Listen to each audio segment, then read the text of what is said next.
오늘 본 말씀은 마가복음 9장 28절부터 36절까지 같은 내용의 말씀이 있습니다. 오늘 본문을 특별히 마가복음과 비교하면서 그리고 구약 성경을 생각하면서 한번 들여다보도록 하겠습니다.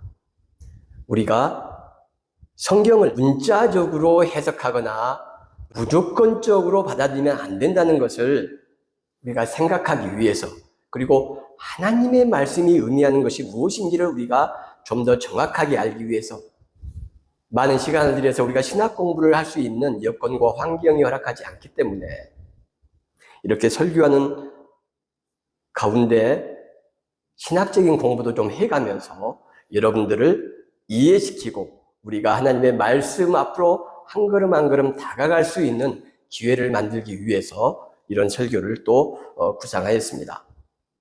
엿새, 산, 모세, 광채 이런 것들은 구약 성경의 출애굽기의 내용과 아주 흡사해요. 여호와의 영광이 시내 산 위에 머무르고 구름이 엿새 동안 산을 가리더니, 자, 여기에 벌써 산이 나오죠. 여호와의 영광과 구름이 나오죠. 이것을 여호와의 임재라고 하고 쉐키나라고 합니다. 그 다음에 엿새라는 것이 나오죠. 그리고 모세라는 이름도 나오죠. 그러니까 벌써 한두 절만 비교를 해봐도 출애굽기 24장에서 말씀을 주시는 장면이 생각날 수 있도록 구상되어 있다, 기록되어 있다, 이것을 알 수가 있습니다.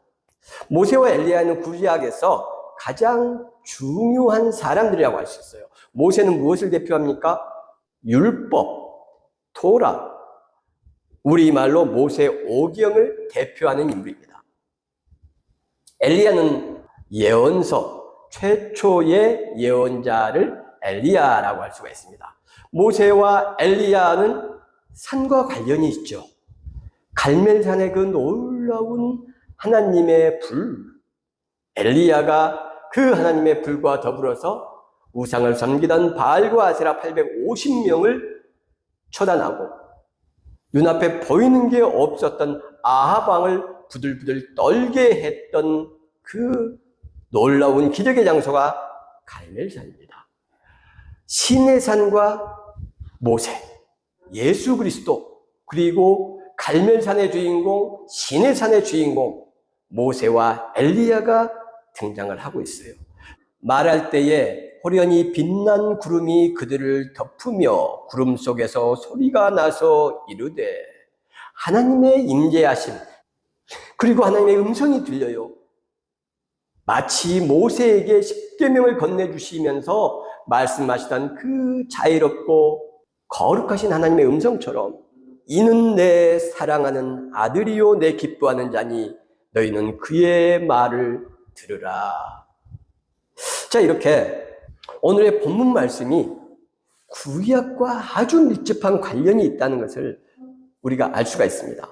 이세벨의 칼날을 피해서 엘리야가 높은 산은 어디일까요?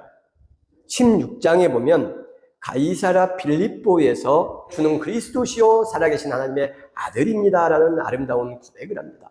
이 가이사랴 빌립보에서 가까운 산 헤르몬산이라고 합니다. 헤르몬산은 2800고지가 넘는 아주 높은 산이에요. 꼭대기에는 만년설로 뒤덮여 있습니다.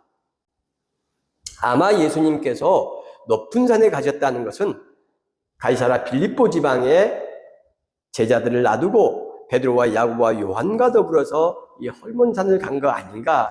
오늘 본문을 가지고 간단하게 설교를 한번 구성을 해보겠습니다. 자, 17장 1절에 보면 엿새라는 말이 나옵니다. 엿새 후에, 다음은 7일째가 되는 거죠. 7일째는 무슨 요일입니까? 안식일이고 주일입니다. 자, 엿새 후에 예수께서 베드로와 야고보와 그 형제 요한을 데리고 따로 높은 산에 올라가셨으니, 이것은 무엇을 의미하는 겁니까? 7일째 되는 주일을 잘 지키는 사람이 예수님의 사랑을 받고 예수님과 함께 따로 특별한 대우를 받을 수 있다는 것, 특별한 축복을 받을 수 있다는 것을 의미하는 것이죠. 그래서 예수님께서는 특별히 사랑하는 베드로와 야고보와 요한을 따로 데리고 하나님의 기적과 하나님의 축복을 향해서 나아가신 것이죠. 여러분, 우리도 이 7일째 주일을 거룩하게 지키고 하나님 앞에 귀하게 엄수할 때에 예수 그리스도의 이런 사랑과 축복을 받을 수 있다는 것을 믿으셔야 합니다. 아멘입니까? 그들 앞에서 변형되사 그 얼굴이 해같이 빛나며 옷이 빛과 같이 희어졌더라. 예수 그리스도께서 모세와 엘리야를 만나는 장면, 그래서 놀라운 신적인 변화와 하나님의 거룩한 임재가 돋보이는 장면입니다. 여러분, 우리가 하나님과 함께할 때, 예수 그리스도와 함께할 때 이렇게 놀라운 변형, 천사같이 변할 수 있고 얼굴에 웃음이 가득하고 누가 봐도 행복하고 아름다운 얼굴이 될 수 있고, 우리가 비록 남루한 옷을 입었더라도 옷에서 빛이 나고 그리스도의 향기가 나는 것입니다. 우리의 삶이 가난 속에 찌들어졌더라도 예수와 함께하고 7일째 엿새 우를 거룩하게 지키는 그 성도들은 그의 삶이 변형되고 슬픔이 기쁨으로 바뀌고 가난이 풍요로 바뀌고 실패와 좌절과 낙담이 성공과 희망으로 바뀌는 것입니다. 그런 우리 성도들이 다 되시기를, 그런 축복을 받으시기를 주님의 이름으로 축원합니다. 베드로가 예수께 여쭈어 이르되 주여 우리가 여기 있는 것이 좋사오니 만일 주께서 원하시면 내가 여기서 초막셋을 짓되 하나는 주님을 위하여. 여러분, 베드로의 놀라운 고백이 들리십니까? 하나님의 자녀들은 자나깨나 앉으나서나 주님이 계신 곳 이 성전을 사모해야 되는 것입니다. 그럴 때에 놀라운 축복이 임하는 것이죠. 베드로가 괜히 수제자가 아닙니다. 지금 베드로가 뭐라고 고백하고 있습니까? 여기가 좋사오니, 하나님의 성전이 그립고 하나님의 성전이 아름답고 성전에서 예배드리는 것이 행복하고 기뻐하는 그런 성도들이 되실 때에 베드로와 같은 수제자, 하나님의 특별한 축복을, 사랑을 받는 그런 성도가 되실 수 있는 것입니다. 베드로가 지금 초막셋을 짓겠다는 것은 무엇을 의미합니까? 성전을 짓겠다는 이야기 아닙니까? 주님이 거하실 장소. 여러분, 우리가 초막셋을 짓지는 못할 망정 하나님의 성전을 위해서 11조는 물론이고 감사금과 우리의 마음을 드릴 수 있는 모든 것을 다 해야 되는 것입니다. 그럴 때 바로 그 믿음과 신앙과 헌신 위에 하나님께서 그의 인생을 변화시키시고 그의 자녀의 삶을 축복하시고 전셋집에서 펜트하우스로 거처를 옮기신다는 것을 믿으시면 아멘 합시다.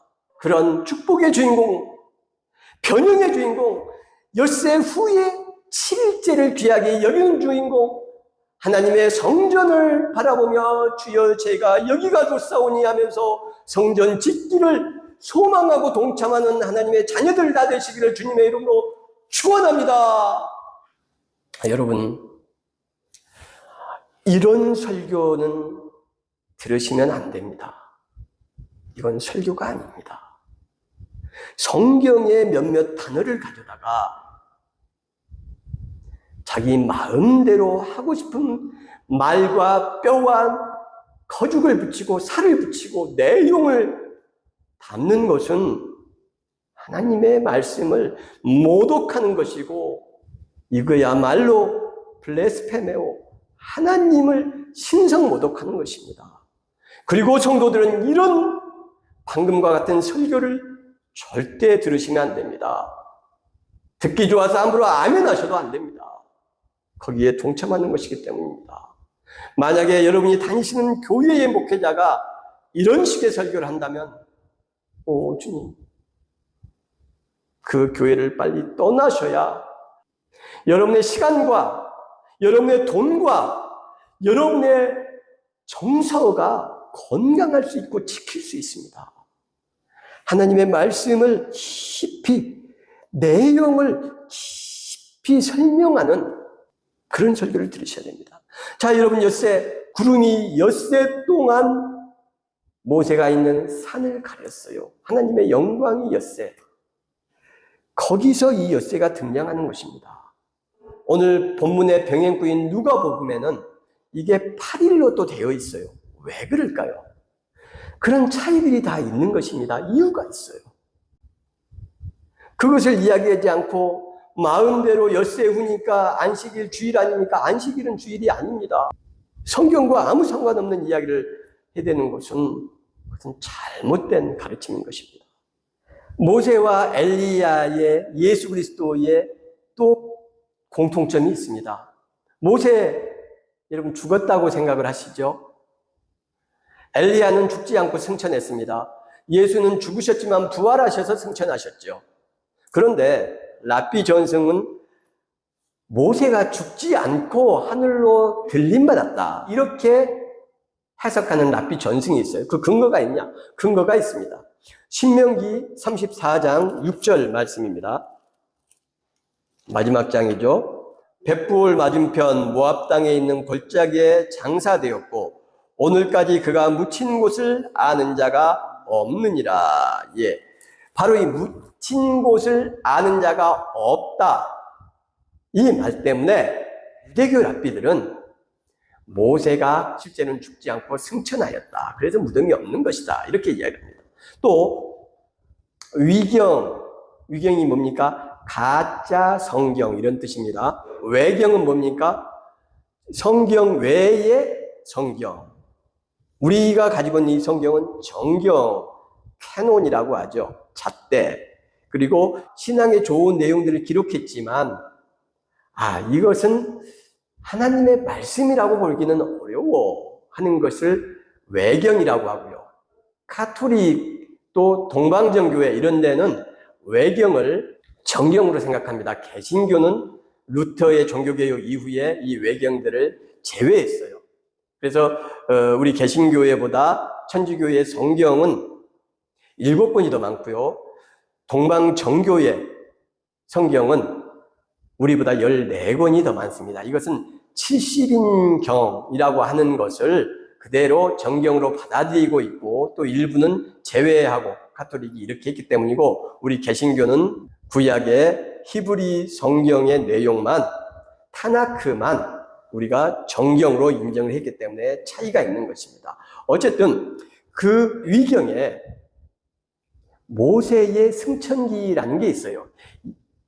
제목에서 벌써 나오죠. 모세의 승천기. 그래서 모세가 승천했다, 이렇게 생각하는 겁니다. 이 당시의 사람들은 모세의 승천기를 알고 있었어요. 다. 예수님의 제자들도 알고 있었고 예수님도 알고 계셨고. 그렇기 때문에 모세와 엘리야와 예수님의 공통점은 이 변화산 외에도 아까 말씀드렸지 엿새 후 또는 구름과 하나님의 임재하심 쉐키나, 그 다음에 율법을 대표하는 모세, 예언자를 대표하는 엘리야, 또 구약 성경 전체를 대표하는 하나님의 아들 예수 그리스도, 부활하셔서 승천하신 하나님의 아들 주님, 이런 모든 것이 다 공통점이 있는 거예요. 마가복음과 마태복음의 차이는 무엇일까요? 17장 3절 말씀이죠. 모세와 엘리야가 예수와 더불어, 이렇게 되어 있죠. 마가복음 9장 4절에는 엘리야가 모세와 함께 그들에게 나타나, 이렇게 되어 있어요. 마가복음 원복음에는 엘리야가 모세 앞에 등장한다는 이야기입니다. 그런데 마태복음은 그걸 바꿨어요. 왜 바꿨을까요? 일반적으로는 모세가 엘리야보다 훨씬 중요하게 존경을 받았습니다. 제1선생이 모세예요. 엘리야가 아니고. 마가는 그런 유대교 전승에 대해서 좀 잘 몰랐기 때문에 엘리야를 앞에 세운 것 같고, 또는 엘리야의 우상을 섬기는 제사장들과의 싸움이 너무나 위대하다고 생각해서 앞에 놓았을 수도 있고요. 모세는 죽었지만 엘리야는 죽지 않았다고, 그래서 하늘로 승천했다고 생각을 해서 주님과도 닮았다, 이렇게 여기고 엘리야를 앞에 내세울 수도 있습니다. 그러나 어쨌든 두 개는 차이가 있다는 거죠. 베드로가 예수께 여쭈어 이르되 주여 우리가 여기 있는 것이 좋사오니, 여기서 주여 이렇게 돼 있죠. 17장 4절 말씀입니다. 자, 마가복음 한번 찾아볼까요? 9장 5절 말씀. 베드로가 예수께 구하되 랍비여 우리가 여기 있는 것이 좋사오니 우리가 초막셋을 짓되, 이렇게 돼 있죠. 마가복음은 랍비여 우리가 여기 있는 것이 좋사오니 했는데, 마태복음은 그 랍비를 퀴리오스 주여 퀴리에로 바꿨어요. 호칭으로서 부를 때 주님 이렇게 부를 때는 퀴리에 그럽니다. 이 퀴리에 주라는 말은 황제와 왕, 주인에게 쓰는 말이에요. 아주 극존칭입니다. 예수님께 제자들이 사용을 했나요? 마태복음 17장 이전에 보면 16장에서 주는 그리스도시요 이런 베드로의 고백이 나오죠. 이런 베드로의 고백과 한두 군데 더 주님이라고 호칭한 데가 있습니다. 겨우 몇 번 등장을 해요. 그리고 나서 이 퀴리오스라는 단어는 불행하게도 사도들이 쓴 단어가 아닙니다. 성경에서 우리가 주의 이름으로 선지자 노릇하며 주의 이름으로, 마태복음 7장 22절 말씀입니다. 주여 주여 하는 자마다 다 천국에 갈 것이 아니란 말씀이죠. 마태복음 7장 21절 말씀. 여기서 주여 주여 하는 사람들은 누굽니까? 거짓 선지자들.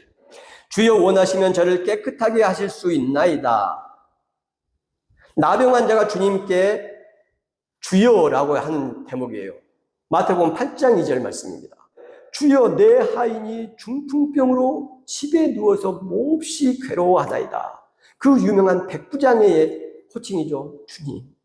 그 다음에 주 다윗의 자손이여 나를 불쌍히 여기소서, 내 딸이 흉악하게 귀신 들렸나이다. 마태복음 15장 22절에 가나안 여인. 사도들이 예수님이 살아생전에 예수님을 하나님의 아들로 생각하지 못한 부분이 많아요. 일단 가룟 유다가 그랬습니다. 퀴리오스로 생각하지 못했어요. 메시아와 그리스도로 생각하지 못했습니다. 베드로의 고백은 제가 말씀을 드렸었죠. 지지난주에 베드로의 고백이 진정성이 있다고 보기가 어렵습니다. 왜요? 이 뒤에 베드로가 예수님을 부인하는 장면이나 부활하신 예수님과 대화하고 목격했음에도 불구하고 고기 잡으러 가버린 장면들이나 예수님이 주님 되시고 하나님의 아들이시고 그리스도 되신다는 것을 진정으로 믿었다면 베드로가 그럴 수 있었을까요? 그럴 수 없었습니다.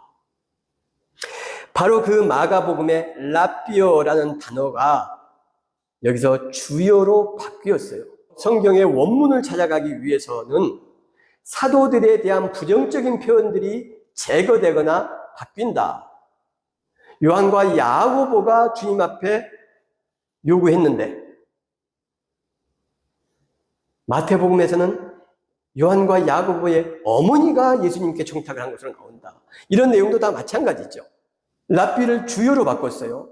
그 다음에 또 하나는 17장 4절입니다. 우리가 여기 있는 것이 좋사오니 만일 주께서 원하시면 내가 여기서 초막 셋을 짓되. 방금 마가복음에서는 우리가 여기 있는 것이 좋사오니 우리가 초막 셋을 짓되. 근데 여기서 내가, 베드로가 초막을 짓겠다는 이야기예요. 다른 사도들보다 베드로를 높였죠. 자, 16장에서도 제가 베드로의 고백과 관련해서 예수님의 칭찬이 지나치게 설명조고 뭘 나열을 하고 이상하다. 마치 베드로를 높이기 위해서 굉장히 애를 쓰시는 모습이다. 이런 이야기를 했죠. 근데 여기서도 마가복음에서는 초막셋을 짓자고 하는 사람들이 제자들이었어요. 마태는 베드로가 그 말을 했다라고 바꾼 겁니다. 차이가 있죠. 베드로를 지금 높이려는 의도가 보이죠. 자, 이렇게 마태복음과 마가복음을 조금만 비교해도 차이가 나는 게 많습니다. 3절에 보면 그때에 이렇게 돼 있죠. 여기 우리 한글 성경에는 빠져 있는데 여기에는 또 이두라는 말이 있습니다. 보라, 감탄사예요. 그런 것도 지금 빠져 있어요. 이건 별로 불필요하다, 있으나 마나하다, 번역할 필요가 없다 이렇게 생각해서 원문에 있는 이두라는 단어를 뺀 겁니다. 근데 여러분들 제가 이 말씀을 드리기 전까지는 그런 사실을 전혀 모르고 하나님의 말씀이라고 생각을 했죠. 근데 제가 원문에는 이두라는 단어가 있다, 자 보라 라는 단어가 있다라고 말씀을 드렸어요. 그러면 하나님의 말씀이 1.1획도 차이가 없습니까? 빼거나 더한 게 없습니까? 마가복음 9장 6절에 보면 그들이 몹시 두려워함으로 무슨 말을 할지 알지 못함이더라 이렇게 돼 있어요. 그러니까 초막셋을 짓 때 하나는 주를 위하여, 하나는 모세를 위하여, 하나는 엘리야를 위해서 하겠습니다. 그렇게 말을 하고 나서 이렇게 말한 이유는 그들이 몹시 두려워해서 무슨 말 할지 몰라서 엉겹결에 아무 말이나 되는 말인지 안 되는 말인지도 모르고 했다. 이렇게 마가복음에 기록이 되어 있어요. 근데 이 내용을 아예 마태복음은 통째로 빼버렸죠. 제가 말씀을 드렸죠. 원문을 차용하는 방법, 사도들에 대한 부정적 이야기를 변형시키거나 제거해버리는. 자, 이 두 개가 차이가 있을 때 마태복음이 원문에 가깝냐, 마가복음이 원문에 가깝냐, 제자들의 부정적인 모습이 기록이 되어 있는 마가복음이 원문에 가깝다. 이렇게 신학자들이 판단을 하는 것입니다. 이런 본문 비평에 관련된 내용들을 하는 이유, 성경을 여러분들은 그냥 하나님의 말씀이라고 읽고 믿으시지만 사실은 그렇게 문자적으로 읽고 수용하는데 굉장히 많은 문제점들이 발생을 합니다. 지금 2주 전 베드로의 고백, 그리고 지난주에 가나안 여인의 이야기, 또 하나님의 일, 그리고 이번 주에 마가복음과 또 출애굽기와 비교해서 오늘 마태복음 볼 때에 얼마나 차이가 나는 게 많은가요? 17장 5절에 이렇게 되어 있죠. 이는 내 사랑하는 자요 내 기뻐하는 자니. 마가복음에는 기뻐하는 자니 이 말씀이 없습니다. 집어넣은 거예요, 마태가. 왜요? 그것은 예수님이 세례 요한에게 세례를 받을 때에 하늘에서 들려왔던 음성이 이 말씀입니다.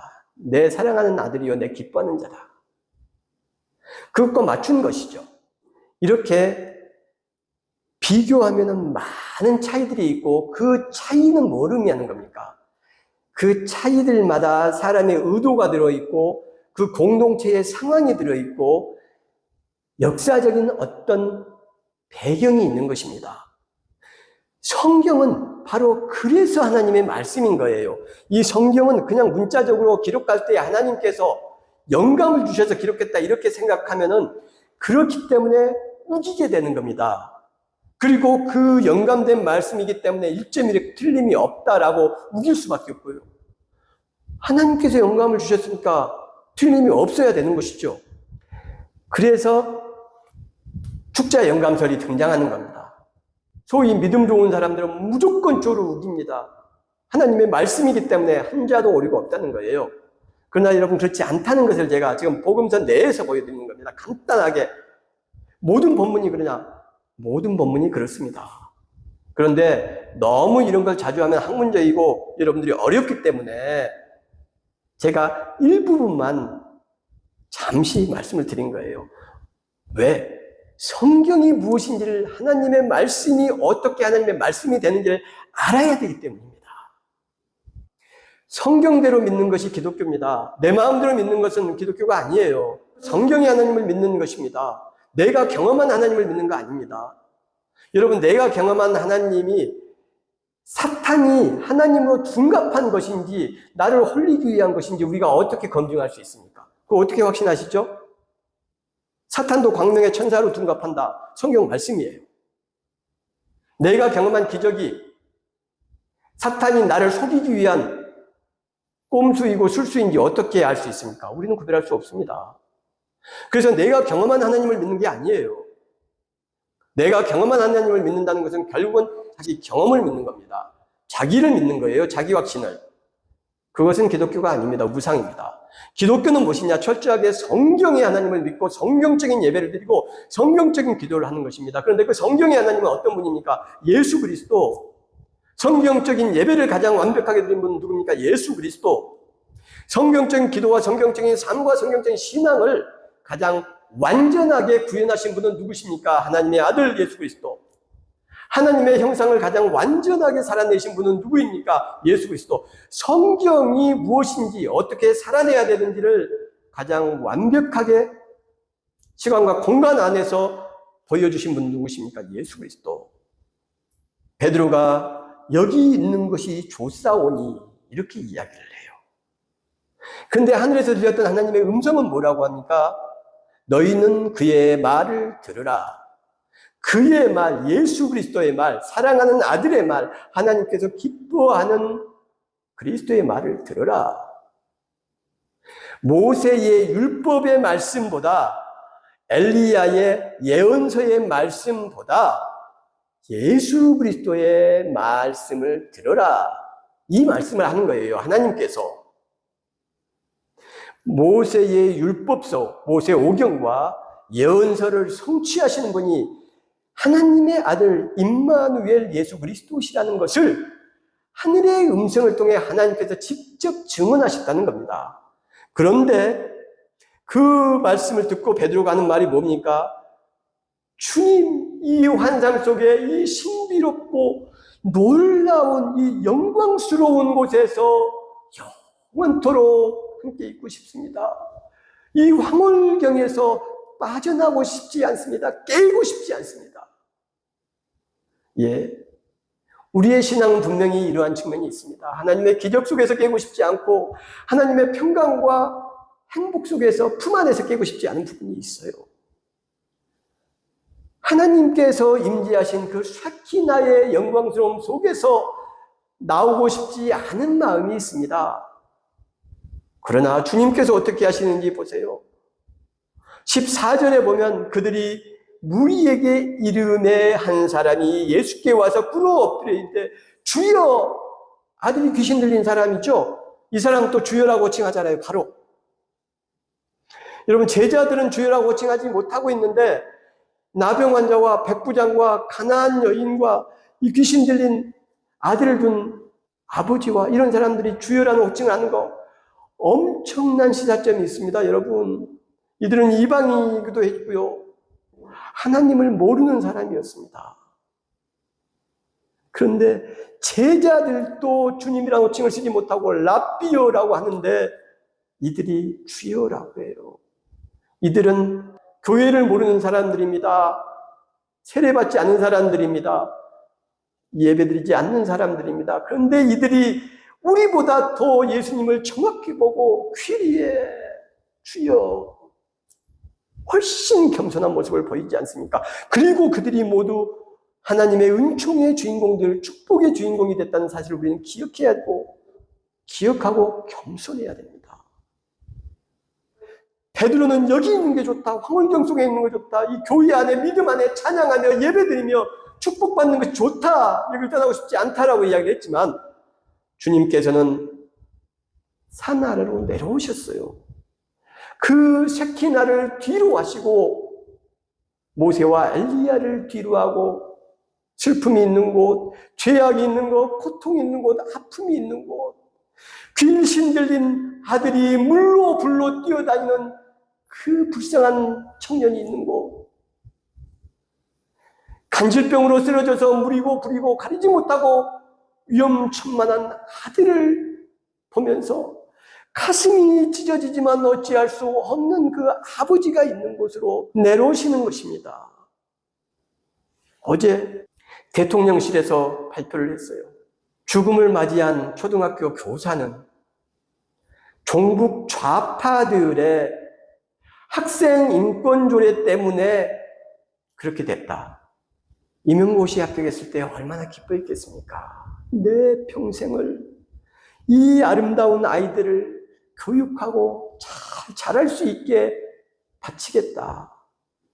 훌륭한 스승으로, 선생님으로 내 인생을 기꺼이 이 아이들을 위해 바치겠다라고 소명의식을 가지고 내 평생을 학교에 아이들을 위해서 헌신하겠다 다짐했던 그 여선생님이 그 아이들이 있는 곳, 평생을 바치겠다는 그 학교에서 목숨을 끊었어요. 악귀들의 잔인한 발톱에 견딜 수 없는 고통 속에서 힘들어하다가 그 기가 막힌 상황이 남의 일입니까? 여러 번 시험관 아이를 갖고자 노력해서 겨우 10년 만에 성공해서 아들을 가졌습니다. 해병대원이 되었어요. 국방의 의무를 잘 감당하고, 그리고 폭우가 쏟아져서 희생된, 실종된 사람들을 찾기 위해서, 생명을 구하기 위해서 이 젊은이가 뛰어들었습니다. 그리고 이 외아들이 싸늘한 시체가 되어서 아버지 품에 안겼어요. 10년 동안 시험관 시술을 실패해도 포기하지 않고 해서 얻었던 그 아들이 싸늘한 죽음으로 돌아왔을 때 그 부모의 마음이 어떻겠습니까? 그 선생님과 이 청년의 나이 23, 20 이들이 우리의 아이들이고 내 아들이고 내 딸인 것입니다. 그 엄마와 아빠를 위로하고 눈물을 닦아주고 그들의 손을 잡고 함께 우는 것, 이것이 신앙입니다. 주님께서 아무 상관없어 보이는 이 더러운 세상에 우리를 위해서 오셨지 않습니까? 우리를 위로하시고 우리를 치유하시고 나를 구하시려고 당신이 죽으셨지 않습니까? 놀라운 하나님의 쉐키나와 영광과 신비로움이 있는 그 변화산에 머무르시지 않고 귀신 들린 그 젊은이를 향해서 찢어지는 가슴을 부여안고 하루하루를 살아가는 그 아버지를 치유하기 위해서 땅으로, 속세로, 세상으로 나아가시잖아요. 이것이 신앙입니다. 이것이 믿음입니다. 이것이 하나님의 뜻이고 예수 그리스도가 지신 십자가입니다. 신앙인이라면 이 길을 가야 되는 것입니다.